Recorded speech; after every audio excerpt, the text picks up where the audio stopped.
Starting from today, we're going to talk about integer programs. Integer programs are optimization problems where we maximize a linear objective function, subject to linear constraints, and with integrality requirements on our decision variables. So far we've been talking about linear programs. In the optimal solution to a linear program, the values of some of our decision variables may take on fractional values. There is no way to avoid that in a linear program.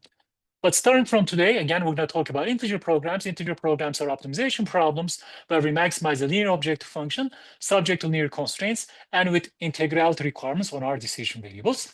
And integer programs become useful in a variety of settings. For example, in an optimization problem, we may be dealing with non-divisible quantities. So we may be building an optimization problem to figure out, for example, how many locomotives to purchase for a railway company over the next 5 years.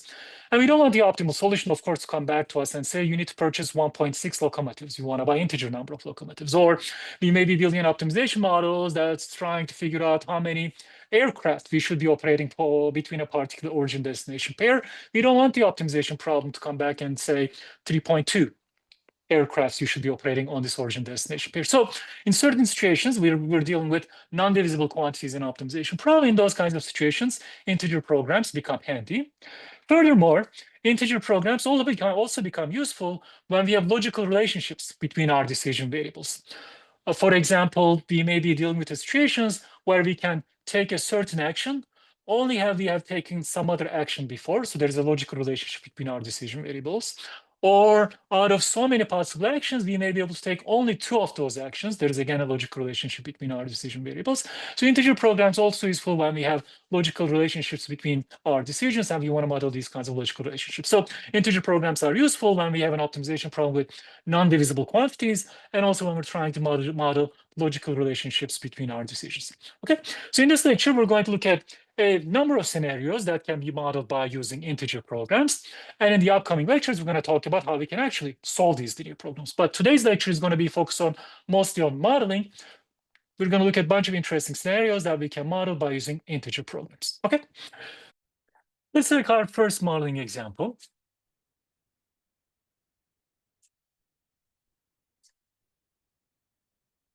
Covering problems. Here's how our example is going to go.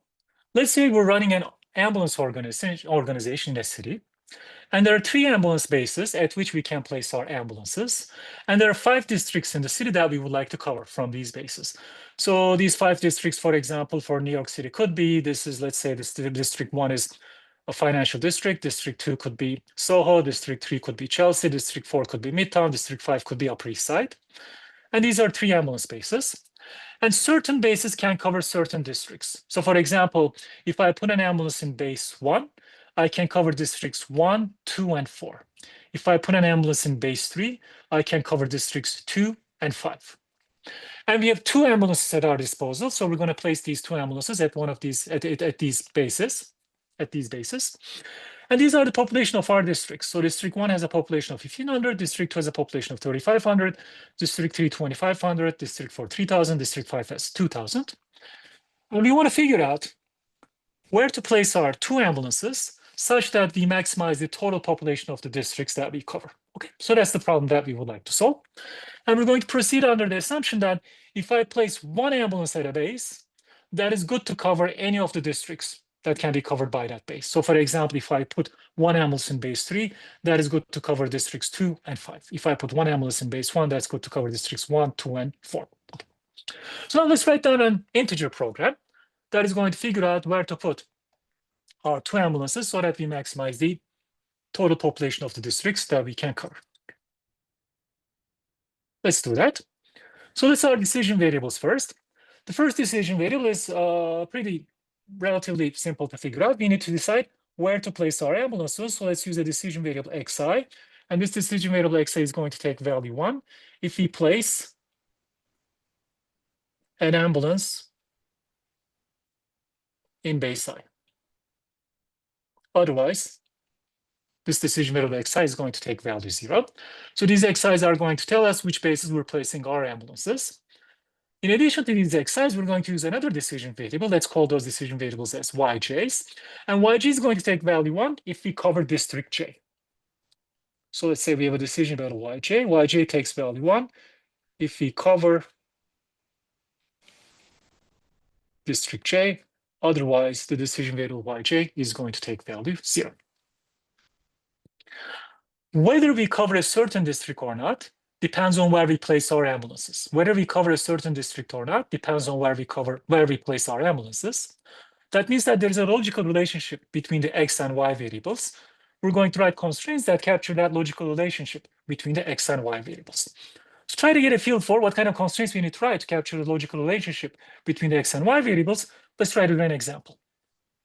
Let's look at district 5. I can cover district 5 from, let's look at the table down below here. Let's look at district 5.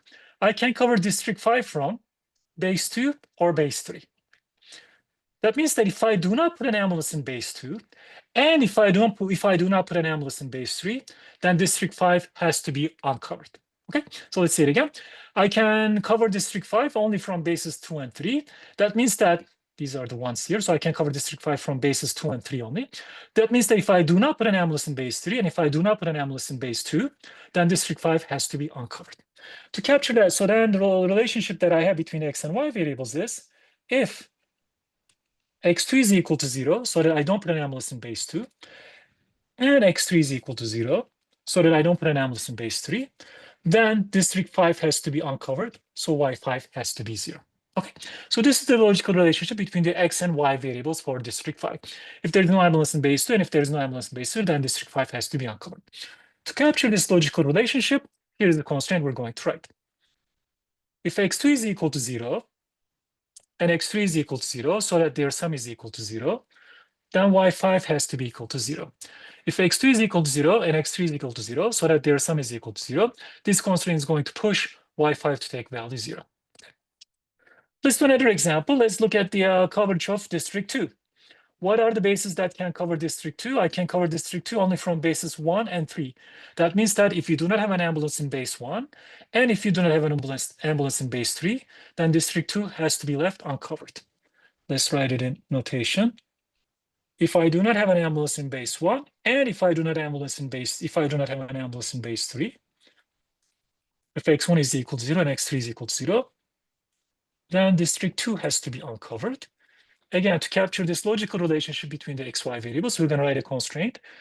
If x1 is equal to 0 and x3 is equal to 0, so that their sum is equal to 0, then y2 has to be pushed to 0. Good. So then with this knowledge in our mind, we can write, with this knowledge in front of us, we can write our optimization problem.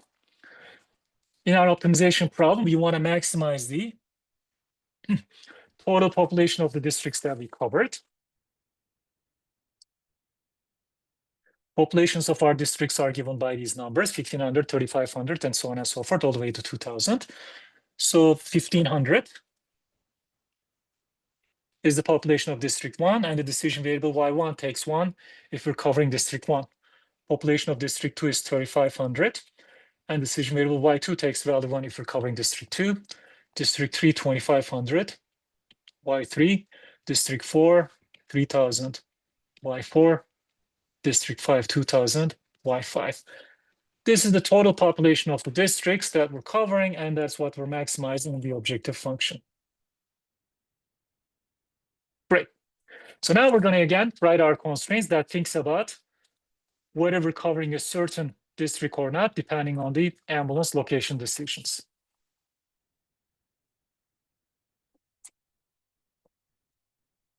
Let's write those constraints. District 1 can be covered from bases 1 and 2, which means that district 1 has to be uncovered if you do not have an ambulance in base 1 and if you do not have an ambulance in base 2. District 2 can be covered from bases 1 and 3, which means that district 2 has to be uncovered if you do not have an ambulance in base 1, if you don't have an ambulance in base 3. District 3 can be covered from base 2, which means that district 3 has to be uncovered if you do not have an ambulance in base 2. If x2 is equal to 0, y3 has to be pushed to 0. District 4 can be covered only from base 1. District 4 has to be uncovered if you do not have an ambulance in base 1. If x1 is equal to 0, y4 has to be pushed to 0. District 5 can be covered from bases 2 and 3. So if you do not have an ambulance in base 2 and if you do not have an ambulance in base 3, then the district 5 has to be left uncovered. And lastly, we had two ambulances at our disposal to place at our bases. X1 takes value 1 if you put an ambulance in base 1. X2 takes value 1 if you put an ambulance in base 2. X3 takes value 1 if you put an ambulance in base 3. So this is the total number of ambulances that we placed in all of our bases. So the total number of ambulances that we place in all of our bases has to be less than or equal to 2, less than or equal to 2. And our Y decision variables have to be binaries for each one of the districts J from 1 to 5. And our XI decision variables are binaries. YJ decision variables has to be binaries for all of the districts J from 1 to 5. And our XI variables have to be binaries for each one of the bases I from 1 to 3. Okay. So this is the optimization problem that we solved to figure out where we should be placing our ambulances so that we maximize the total population of the districts that we cover. Here our decision variables are taking binaries, but a binary decision variable is nothing more than an integer value decision variable in the following sense, saying that xi is binary is the same thing as saying xi is integer and xi is between 0 and 1. So binary decision variables are also a special case of integer value decision variables. Okay, so then we solve this integer program, and the optimal solution to this integer program is going to tell us where we should be placing our ambulances so that we maximize the total population of the cities that we covered. Let's emphasize one aspect of this optimization problem that we built. If you look at the constraints for, the coverage of District 1, for example, this constraint says, if you do not put an ambulance in base 1, and if you do not put an ambulance in base 2, District 1 is going to be uncovered. If x1 is equal to 0, x2 is equal to 0, then this is equal to 0, then y1 has to be pushed to 0. Good. But this constraint does not explicitly say, if you put an ambulance in bases 1 or 2, District 1 has to be covered. And we're facilitating that situation by the following logic. If x1 is equal to 1 or x2 is equal to 1, the right-hand side of this constraint is at least 1. If x1 is equal to 1, x2 is equal to 1, then the right-hand side of this constraint is at least 1. Then y1 is going to be less than or equal to at least 1. In the optimization problem, we're maximizing 1500 times y1. So in the optimal solution to the problem, if I place the ambulance either in base 1 or base 2, the right-hand side of this constraint is at least 1. Since I'm maximizing the objective function, I'm going to try to make y1 as large as possible. So in the optimal solution to this problem, y1 is going to take value 1. So in these constraints, we do not have an explicit mechanism that says if x1 is equal to 1 or x2 is equal to 1, y1 has to snap to 1. But by the virtue of maximizing the objective function, if x1 is equal to 1 or x2 is equal to 1, the right-hand side of this constraint is going to be at least 1. Then y1 is going to have an upper bound of at least 1. Since we're maximizing the objective function, we're trying to make y1 as large as possible. So in the optimal solution to this problem, if x1 is equal to 1 or x2 is equal to 1, y1 is going to snap to 1. So in this problem, we're implicitly saying that if you do not put an ambulance in base 1 and you do not put an ambulance in base 2, if these two guys are equal to 0, then y1 is going to snap to 1. But if you put an ambulance in either one of these bases, y1 can snap to 1 or not snap to 1. It's free to do that. But by virtue of maximizing the objective function, y1 is going to snap to 1. So that's something nice to keep in mind. The next thing we're going to do is let's write a general version of the covering problems. So this version of the covering problem was adapted to this ambulance positioning example. Let's write a general version of the covering problems.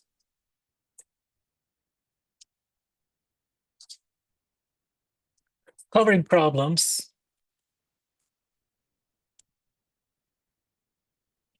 in general form. Let's put the data of the problem first. So let's say we have n possible actions that we can take to cover n goals. we have n possible actions to take to cover n goals. The reward from covering goal J, the reward from covering goal J is, let's say, RJ. RJ is the reward from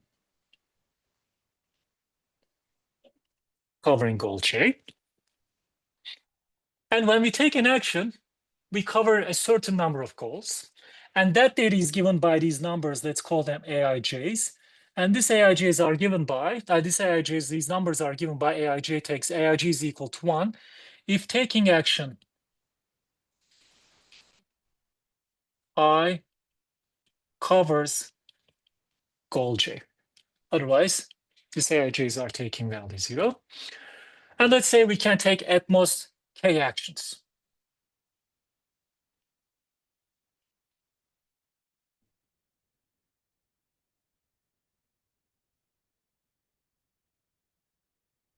And the question we're interested in, which actions to take so that we maximize the total reward from the covered goals.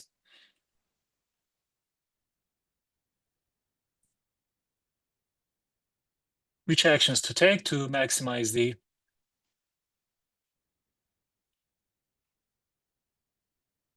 total reward from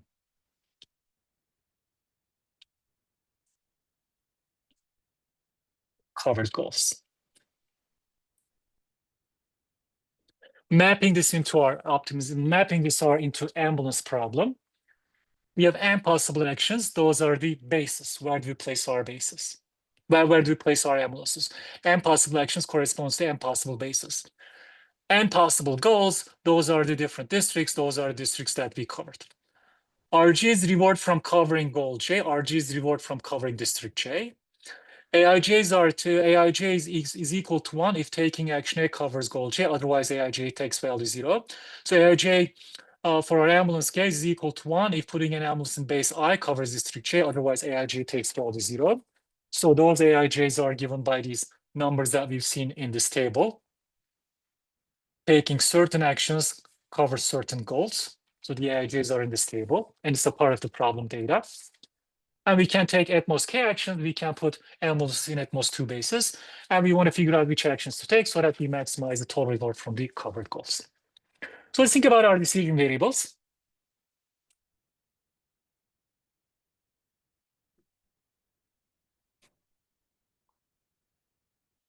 One of our decision variables is going to be xi. Xi is going to take value 1 if we take action I. Otherwise, xi is going to take value 0. That's one of our decision variables. And our other decision variable is going to take and our other decision variable is going to be yj's, and yg is going to be 1 if we cover goal J. Otherwise, yg is going to take value 0. So now there is a logical relationship between the xi and yj decision variables. There's a logical relationship between xi and yj decision variables. Let's write that logical relationship between xi and yj decision variables right over in this corner. Here's how we do it. Aij from our data is equal to 1 if action I covers goal J. Aij is equal to 1 if action I covers goal J. Otherwise, Aij is equal to 0. And from my decision variable, xi takes value 1 if I take action I. So Aij takes value 1 if action I covers goal J, and xi is equal to 1 if I take action I. So then this product is equal to 1 if I take action I and action I covers goal J.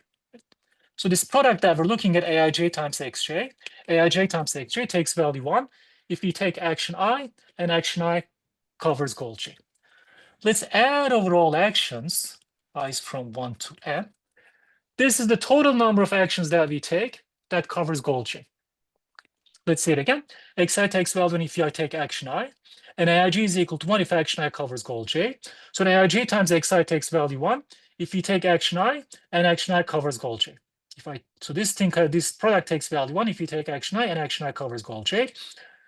And overall actions, so this is the total number of actions that we take that can cover goal J.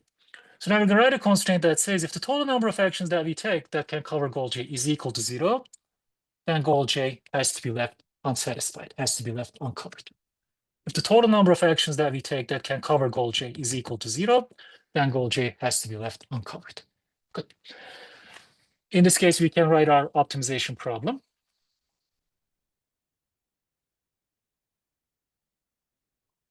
Maximize the total reward from the goals that we covered.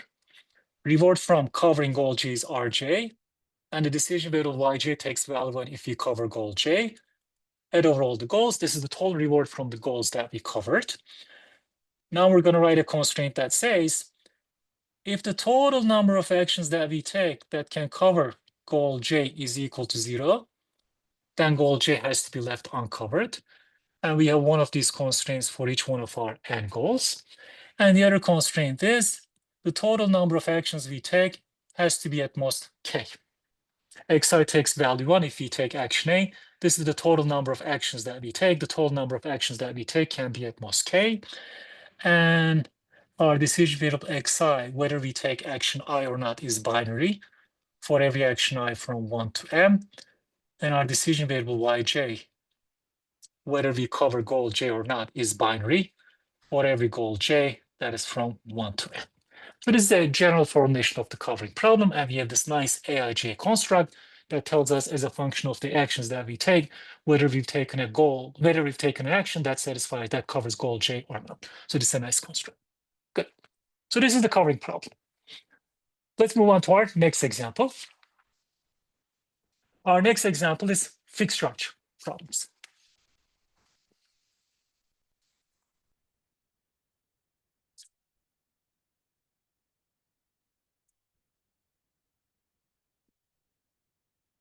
Here's the problem setup for fixed charge problems. We have four facility at which we can produce a product. We can produce the product in facility 1, we can produce the product in facility 2, facility 3, and facility 4. Anytime we use a facility to produce the product, anytime we use a facility to use a product, we incur a fixed charge. And then for every unit of product that we produce at that facility, we incur a variable cost. Like for example, if I use facility 1, even if I use facility 1 to produce 1 unit, I incur a fixed charge of 400. And after that, for every unit that I produce in the facility, I incur a production cost of $4 per unit. Like in facility 3, anytime I touch facility 3 to produce even 1 unit, I incur a fixed charge of $800. And then after that, for every unit that I produce in facility 3, I incur a cost of $3 per unit. In all of these four facilities, we want to produce enough to cover a demand of 1,000 units. And let's say that the production capacity in each facility is 500 units, so we cannot produce more than 500 units in each one of these facilities. The question we're interested in is how many units we should be producing in each one of these facilities so that we minimize the total production cost. And the total production cost is the total fixed charges of the facilities we touch, and also the unit production cost of all the units that we produce. So this is the fixed charge problem that we would like to look at. Let's try to formulate this problem as an integer program. Let's put our decision variables. One decision variable is going to be xj. It's going to tell us whether we touch a facility or not. So xj is going to take value 1 if you utilize facility j, otherwise xj is going to take value 0. Xj is going to take value 1 if we utilize facility j, otherwise xj is going to take value 0. Good. And after we utilize the facility, we need to decide how many units we're going to produce. Let's say another decision variable yg is going to be the number of units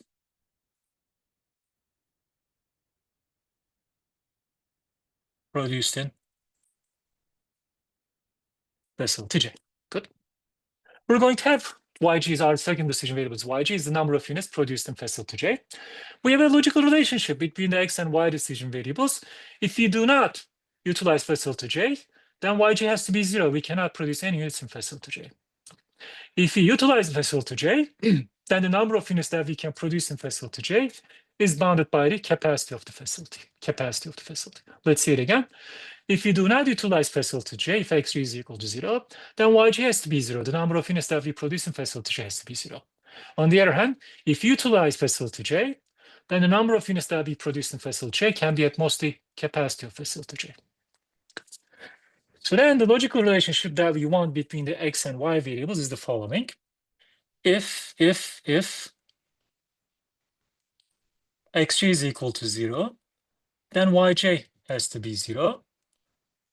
If you do not utilize facility J, then the production quantity in facility J has to be 0.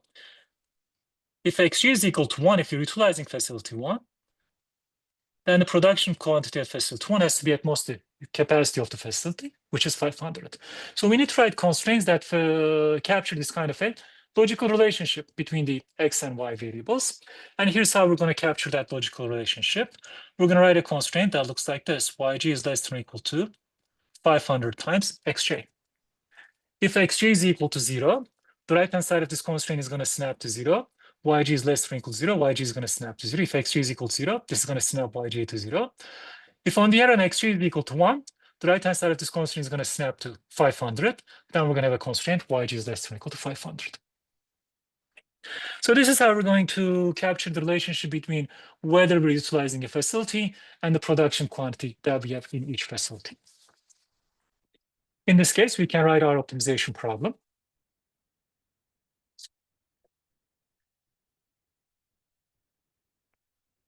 Let's try to minimize the total cost of production in each one of our facilities, over all of our facilities, minimize. 500 fixed charge, if y1 is equal to 500 fixed charge, if x1 is equal to 1. 500 fixed charge, if I'm utilizing facility 1. 1200 fixed charge, if I'm utilizing facility 2. 1200 fixed charge, if x2 is equal to 1.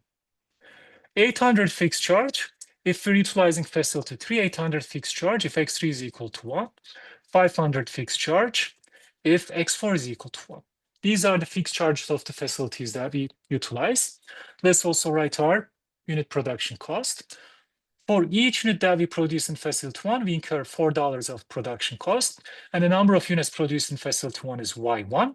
So that's going to be the unit production cost of the items that we produce in facility 1. Likewise, for each unit produced in facility 2, we incur $2. The number of units that we produce in facility 2 is y2. Per unit cost y3 in 3 in facility 3 times y3. Per unit cost 5 in facility 4 times y4. This is the total fixed charge that we incur plus the per unit cost that we incur for the units that we produce. And then we're going to write a constraint that says if you're not utilizing facility 1, facility 1 cannot produce anything. If you utilize facility 1, then facility 1 can produce at most 500 units. Y1 is less than or equal to 500 times x1. Y2 is equal to, similarly for facility 2, Y2 is less than or equal to 500 times x2. Y3 is less than or equal to 500 times x3. And Y4 is less than or equal to 500 times x4. And lastly, we wanted to produce enough to cover a demand of 1,000 units. The total production quantity is whatever we produce in each one of the facilities, all added up.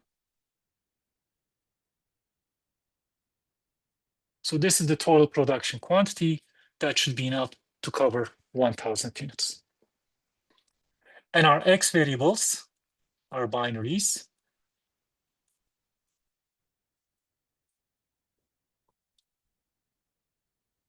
We use the index J, so let's use the index J. And our production quantities, let's go with the assumption that our production quantities can be fractional numbers. So let's say Yj's are greater or equal to 0 for every quantity that we produce in each one of the 4 facilities. So you can have a decision variable where some of the decision variables, you can have an optimization problem, you can have an integer program where some of the decision variables are restricted to be integers, some of the decision variables are restricted to be continuous valued. Okay. We solve this optimization problem. The values of the X decision variables are going to tell us which facilities we're utilizing, and the values of the Y decision variables are going to tell us how much we're producing in each one of these facilities. So this is a fixed charge problem. By using these binary decision variables, we charge the fixed charge of touching each facility. So our next model example is with either-or constraints. Here's what the either-or constraints example looks like. So let's imagine that we're procuring a product from 4 different suppliers, supplier 1, 2, 3, 4.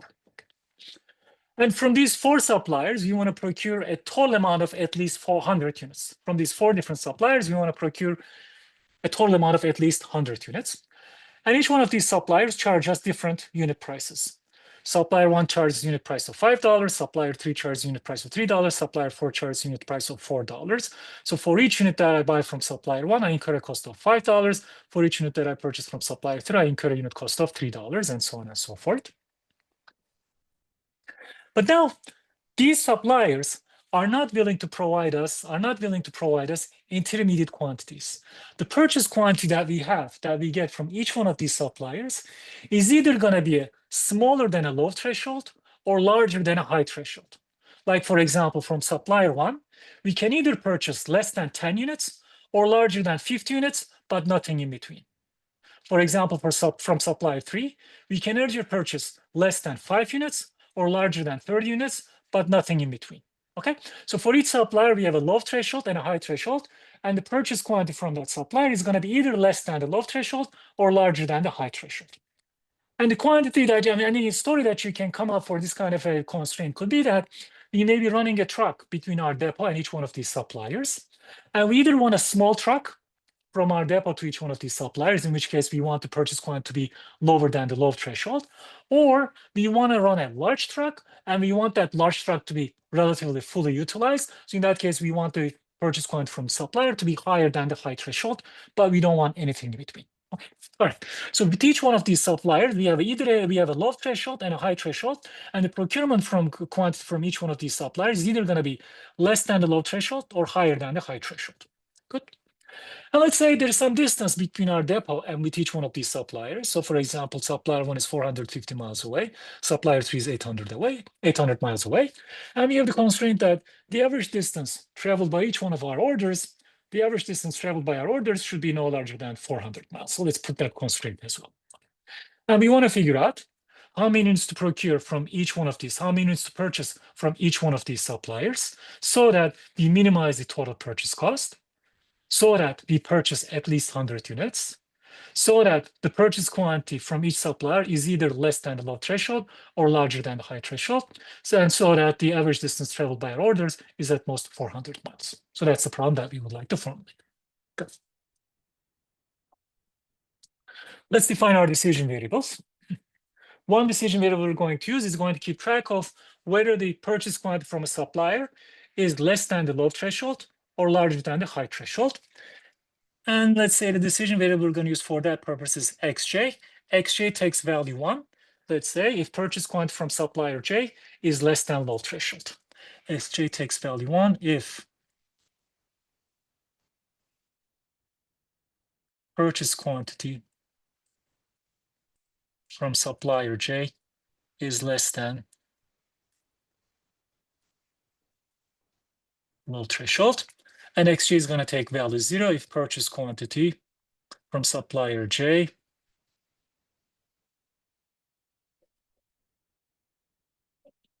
is larger than high threshold. Good. XJs are keeping track of whether the purchase quantity from supplier j is less than low threshold. And purchasing 0 units from a supplier means that it's still the purchase quantity from supplier j is less than the low threshold. Keep that in mind. And let's have another decision variable called that yj. That's going to be the purchase quantity from supplier j.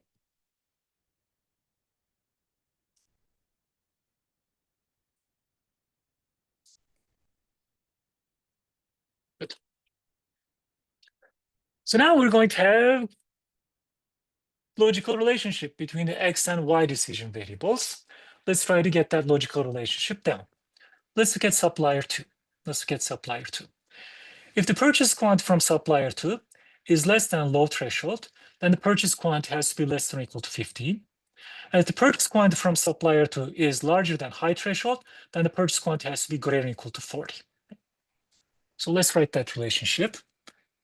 If x2 is equal to 1, if x2 is equal to 1, meaning that the purchase quantity from supplier 2 is less than low threshold, then the purchase quantity from supplier 2, y2, has to be less than or equal to low threshold, has to be less than or equal to 15. If x2 is equal to 0, meaning that purchase quantity from supplier 2 is larger than high threshold, then the purchase quantity from supplier 2 has to be greater than or equal to 40. If x2 is equal to 0, then the purchase quantity from supplier 2 has to be greater than or equal to 40. So we need to write a constraint that captures this kind of a logical relationship. If the purchase quantity from supplier 2, if x2 is equal to 1, if x2 is equal to 1, meaning that the purchase quantity from supplier 2 is less than low threshold, then the purchase quantity from supplier 2 has to be less than or equal to 15. If x2 is equal to 0, meaning that the purchase quantity from supplier 2 is larger than high threshold, then the purchase quantity from supplier 2 has to be greater than or equal to 40. So we need to write a constraint that satisfies this, ensures this captures this kind of a logical relationship. And here's the kind of constraint we're going to write. Here's the kind of constraint that we're going to write. Let's let n be a large number. Let n be a large number. Pick a large number, bazillion. Okay, m is bazillion. It's a fixed large number. Let's say m is a bazillion. So now let's write a constraint that looks like this. Let's write a constraint that looks like this. y2 is less than or equal to 15 plus m times 1 minus x1. Okay, let's see what this constraint does. If x1 is equal to 1, sorry, y2 is less than or equal to 15 plus m times 1 minus x2. This is an x2. Good. Let's look at what this constraint does. If x2 is equal to 1, then 1 minus 1 is equal to 0. M times 0 is going to be a 0. Then this constraint is going to enforce that y2 is less than or equal to 15, exactly what we wanted. Okay. If on the other hand x2 is equal to 0, if x2 is equal to 0, if x2 is equal to 0, if x2 is equal to 0, then 1 minus 0 is a 1. M times 1 is bazillion. 15 plus bazillion is bazillion. Y2 is less than or equal to bazillion. This constraint becomes redundant.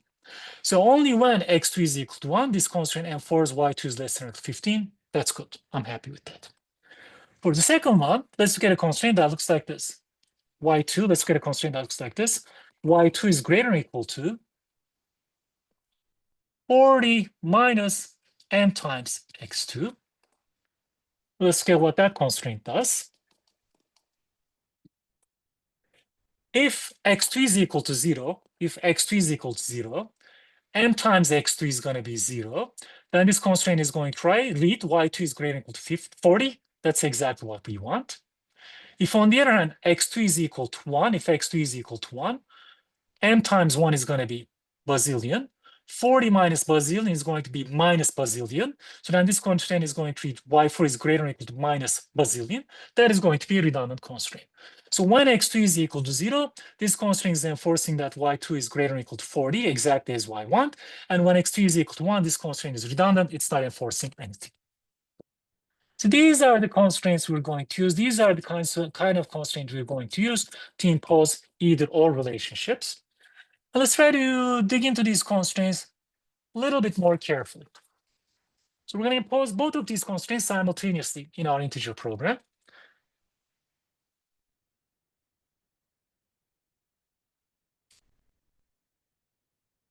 Let's dig into constraint star and double star more carefully. Good. So let's see what these constraints are going to look like when x2 is equal to 1. First constraint is what? y2 is less than or equal to 15 plus m 1 minus x2. The second constraint, y2 is greater to 40 minus m times x2. So if x2 is equal to 1, this constraint, the first constraint is going to read y2 is less than or equal to 15. If x2 is equal to 1, this is a 0, m times 0 is a 0, so that's just a 15. And the second constraint is going to read y2 is greater than or equal to 40 minus m times 1, so 40, y2 is greater than or equal to 40 minus m.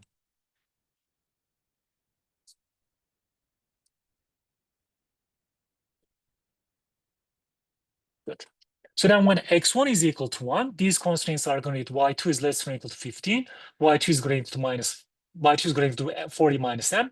40 minus m, 40 minus a bazillion, it's a minus bazillion. So this constraint is saying y2 is greater than or equal to minus bazillion. This constraint is redundant. It's going to be a redundant constraint. So when x2 is equal to 1, these two constraints are only enforcing y2 is less than 15, exactly what we want. If x2 is equal to 1, if the purchase quantity from supplier 1 is less than low threshold, these constraints are only enforcing purchase quantity from the second supplier is at most 15. That's exactly what we want. On the other hand, if x2 is equal to 0, let's see what these two constraints are going to reduce to.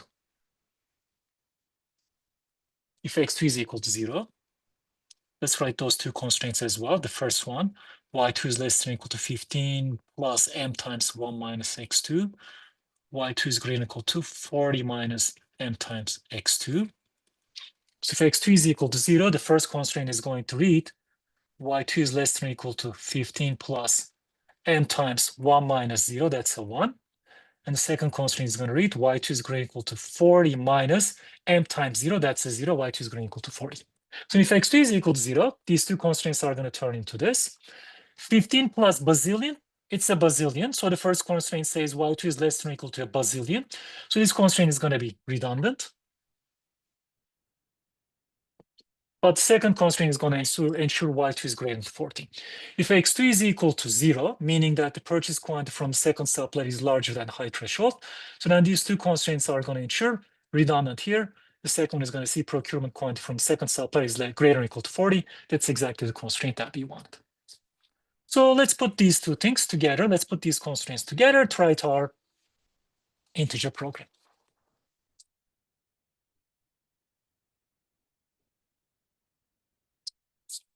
Okay.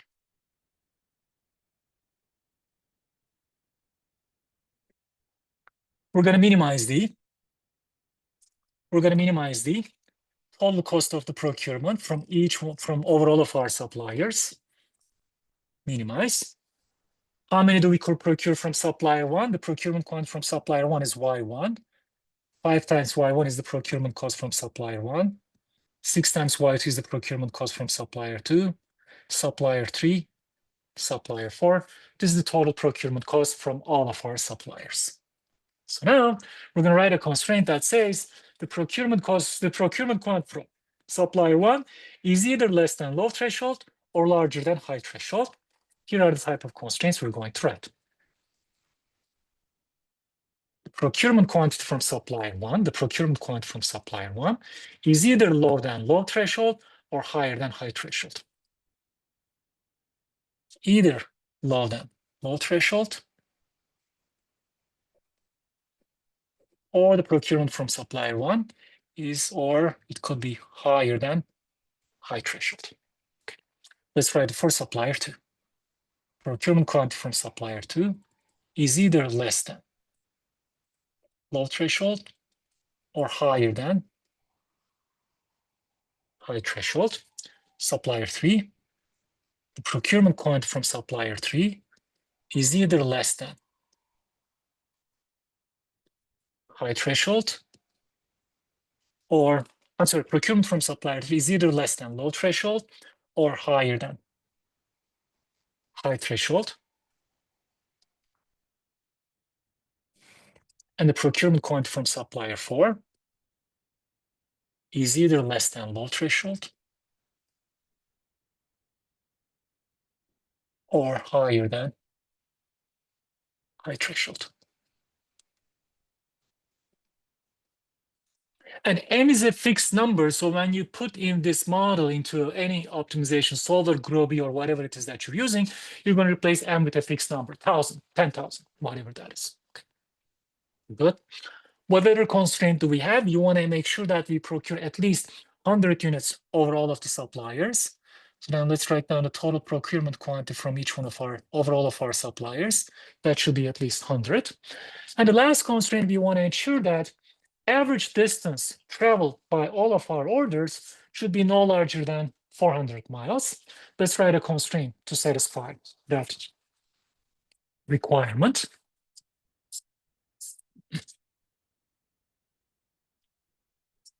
Let's write it down below here.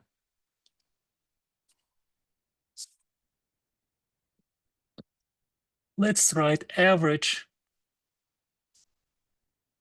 distance traveled by orders.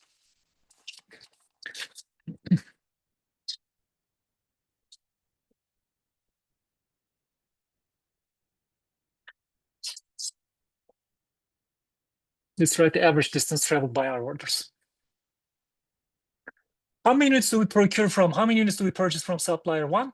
Y1 units. Each one of them is going to travel 450 miles. So this is the total distance traveled by our orders from supplier one. From supplier two, we purchase Y2 units. Each one of them travels 700 miles. So this is the total distance traveled by our orders from supplier two.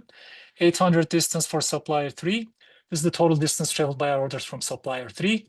200 from our is the distance from supplier four, multiplied by the procurement quantity from supplier four.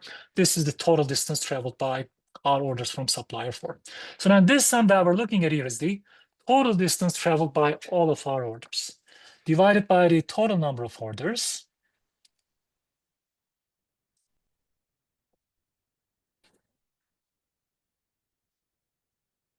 So this is the average distance traveled by our orders, and we're trying to write a constraint that says the total amount of distance traveled by our orders, the average amount of distance. This is the average amount of distance traveled by our orders. So we want to write a constraint that says average distance traveled by our orders is going to be at most 400 miles.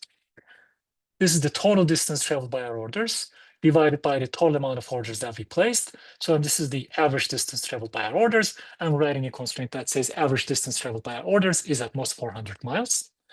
This constraint, as it looks, is not linear in our decision variables.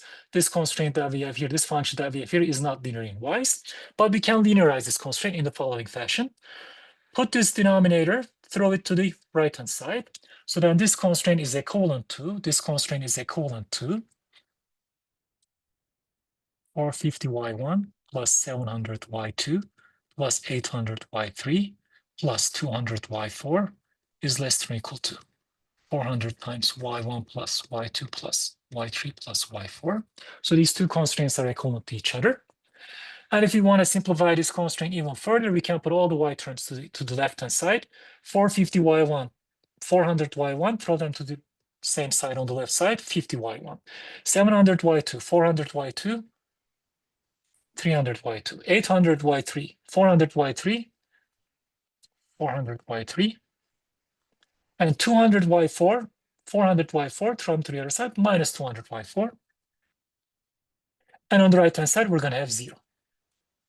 So this is the linearized form of this constraint. So amazingly, you can write a fractional constraint that looks like this as a linear constraint, which is that. So now let's also impose the constraint that average distance traveled by our orders is no more than 400 miles. We're going to use this linear constraint. 50y1 plus 300y2 plus 400y3 minus 200y4 is less than or equal to 0. Our x decision variables are binaries.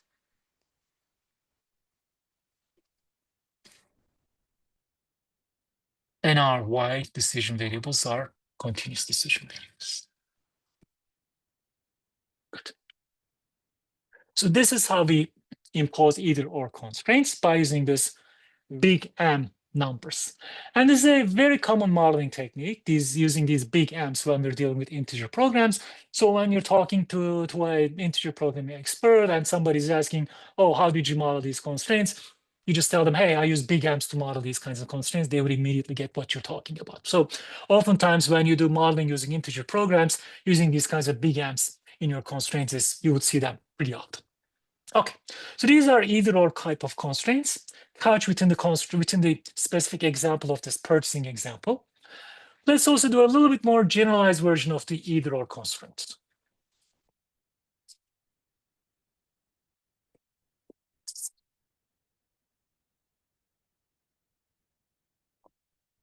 Let's say a more general variant of either or constraints.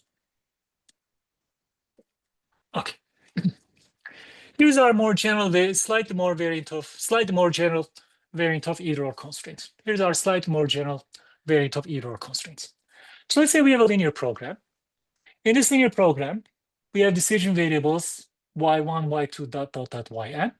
And in the objective function, you want to maximize the objective function, cj times yj's all added up.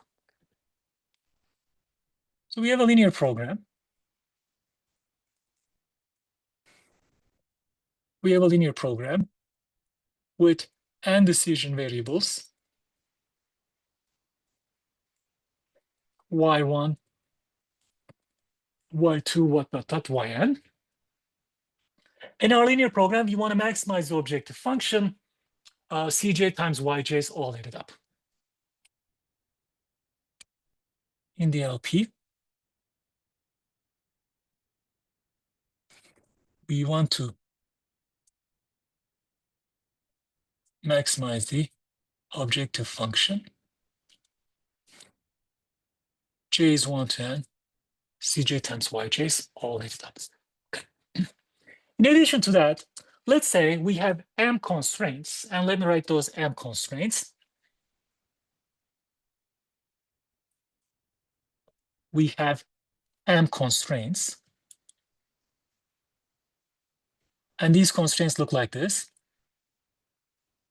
aij times yj, j added up from 1 to n, is less than or equal to bi, and we have these constraints for I equals 1 to m, so we have m of these constraints.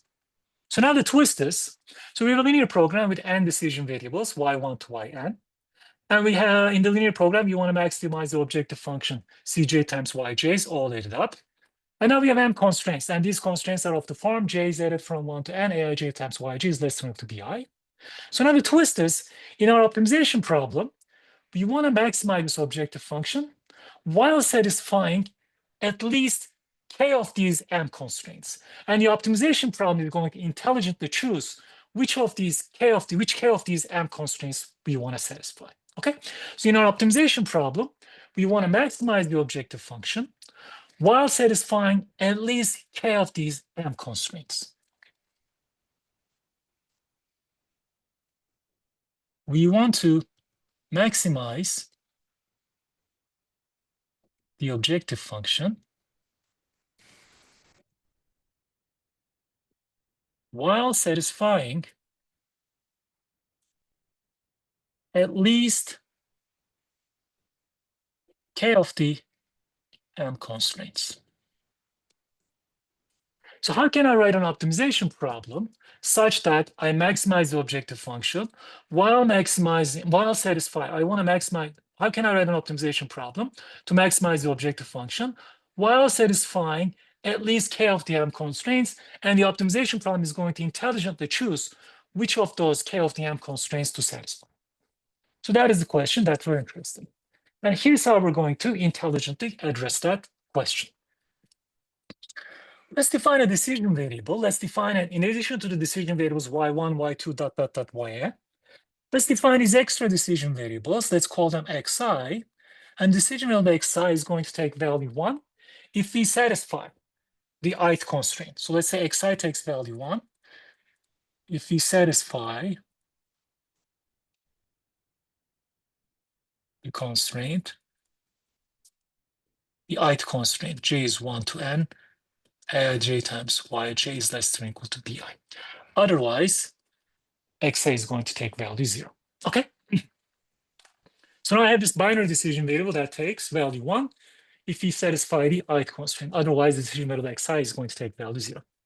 So now let's look at a constraint that looks like this. Let's get a constraint that looks like this. aij times yj is less than or equal to bi plus, again, a big M times 1 minus xi. Okay, let's get a constraint that looks like this. And j is added from 1 to n. Let's see what this constraint does. Let's see what this constraint does. If xi is equal to 1, what is this constraint going to read?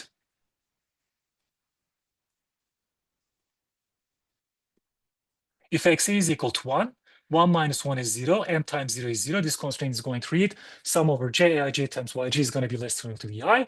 So if x is equal to 1, where indeed this constraint is indeed going to enforce the constraint that I'm interested in. Okay. On the other hand,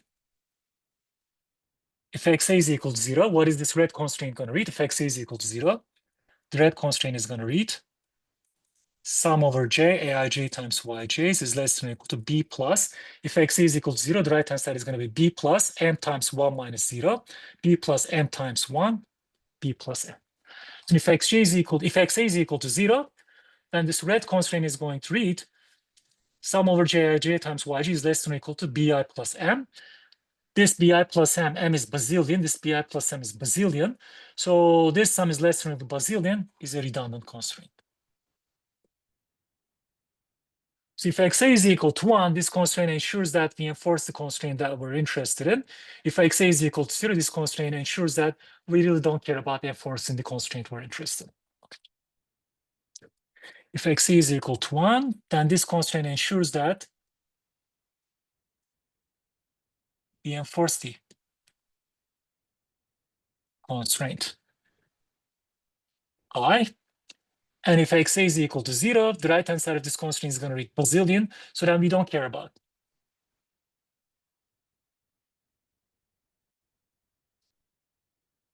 enforcing constraint I. Great. So then this is the key to enforce selective constraints. Let's write our optimization problem.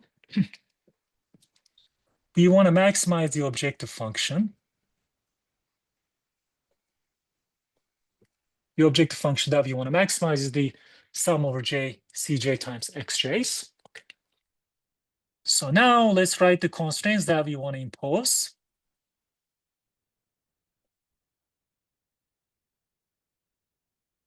In a selective fashion. If x is equal to 1, if we're enforcing the I constraint, if x is equal to 1, the right-hand side is going to snap to bi, so we're enforcing the constraint we want to enforce.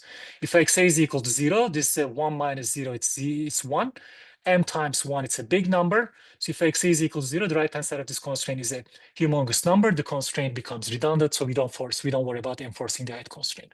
We have these constraints for every I from 1 to m. Okay. In addition to that, we want to ensure that we enforce at least k of these constraints. Xi takes value 1 if we enforce the ith constraint.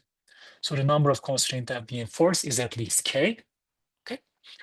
Y's are our decision variables. Let's say they are non-negative. Xi is our binaries. They're telling us which constraints we enforced. And for each constraint I, we have m of those constraints. We enforce those. We have those binaries that tell us whether we enforce the constraint or not. So this is an optimization problem that intelligently picks which k of the m constraints to enforce so that we maximize the objective function. So this is a more general form of the either or constraint. So far, we've seen 3 examples of using integer decision variables to model interesting optimization problems, to formulate interesting optimization problems. Covering examples, fixed charge examples, and either or constraints examples. But one important thing that I would like to emphasize is that in all of the formulations that we did in this lecture, all of our constraints and all of our objective functions are linear functions of the decision variables. Here is the optimization problem that we formulated for the covering example. Linear in y's, this is linear in x's, linear in y's, linear in x's, linear in y's. So these are linear in x's and y's. This is linear in x's. So all of our objective function and constraints are linear in our decision variable. So this was our covering example. Likewise, this is the general form of our covering example. aig is a constant, so this function is linear in x's, linear in y. So this both sides of the constraints are linear in our decision variables. This is sum of x's, linear in our decision variables. Yj is multiplied by the constants, added all up. This is linear in our decision variables. Everything, the objective function and the constraints are linear in our decision variables. Likewise, here is our fixed charge example. Linear in the decision variables, x and y's, linear in the x's, linear in the y's, linear in y's. The objective function and all constraints are linear in x's and y's. Here is our example for the either or constraints. M is a big number, so it's a fixed number. So this is linear in x's, linear in x's, linear in y's, linear in y's, linear in y's, linear in y's. So all the objective function and all constraints are linear in x's and y's. And lastly, this is the general form of the either or constraints. M is a big number, but it's just a number. So this is linear in x's, linear in y's, aij's are numbers. So linear in x's and y's, linear in x's, all of the constraints are linear in x's and y's, the objective function linear in y's. So in all the optimization problems that we formulated, we make sure that our constraints and all of our objectives are all linear on our decision variables. We just happen to have integrality constraints or binary constraints on some of our decision variables. This is really important. Good. So we covered three interesting optimization problems that use integer decision variables, covering problems, fixed charge problems, either or constraints. There is one more example we want to do to demonstrate use of integer decision variables for developing optimization problems, but time is getting somewhat tight in this video, so we're going to stop here. We're going to do that one last little example in another video coming up next. And in that one last little example, we're going to talk about how to incorporate piecewise linear objective functions into an optimization problem by using integer decision variables.